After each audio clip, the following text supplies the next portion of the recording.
નમસ્કાર દર્શક મિત્રો, @ગુજરાતમાં આપનું સ્વાગત છે। મોંઘવારીના મારમાં પીસાઈ રહેલી ગુજરાતની જનતા એ જ વિચારે છે કે આ મોંઘવારીમાંથી રાહત ક્યારે મળશે।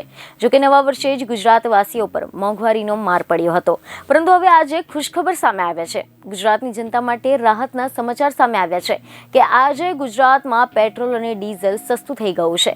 જ્યાં દેશમાં સવારે 6 વાગે ઈંધણના ભાવમાં સુધારો થતા ફેરફાર કરવામાં આવ્યું છે, ત્યારે દેશની ઓઇલ માર્કેટિંગ કંપનીઓએ પેટ્રોલ અને ડીઝલના નવા ભાવ જાહેર કર્યા છે। જે મુજબ નવા ભાવ શું છે, આવો જાણીએ। તો તમને જણાવી દઈએ કે આમ તો દેશવાસીઓ લાંબા સમયથી પેટ્રોલ અને ડીઝલના ભાવમાં ઘટાડો થવાની રાહ જોઈને બેઠા હતા। લાંબા સમયથી સંકેત મળી રહ્યા હતા કે પેટ્રોલ અને ડીઝલના ભાવમાં અંકુશ આવશે, ત્યારે હવે આંતરરાષ્ટ્રીય બજારમાં ક્રૂડ ઓઇલની કિંમતોમાં આજે ઘટાડો જોવા મળ્યો છે।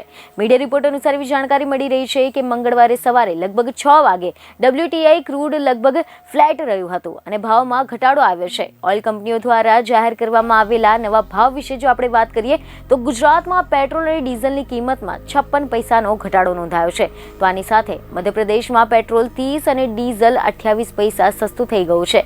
જો કે આ સિવાય કોઈ રાજ્ય અને કેન્દ્ર શાસિત પ્રદેશમાં પેટ્રોલ ડીઝલની કિંમતમાં કોઈ ઘટાડો નોંધાયો નથી। તો બીજી તરફ ખબરો એવી મળી રહી છે કે મહારાષ્ટ્રમાં પેટ્રોલ અને ડીઝલ 52 પૈસા મોંઘું થઈ ગયું છે। પંજાબમાં પેટ્રોલ 22 પૈસા અને ડીઝલ 21 પૈસા મોંઘું થઈ ગયું છે અને આની સાથે હવે દિલ્હીમાં પેટ્રોલ 96.72 રૂપિયા અને ડીઝલ 90.8 રૂપિયા પ્રતિ લીટર મળશે।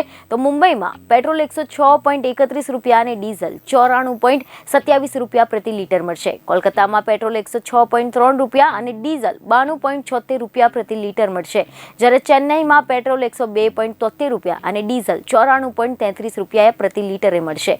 આ સિવાય અમદાવાદમાં પેટ્રોલ 96.64 રૂપિયા અને ડીઝલ 92.39 રૂપિયા પ્રતિ લીટર મળશે। બીજને એક ખબર સાથે ફરી મળીશું। ધન્યવાદ।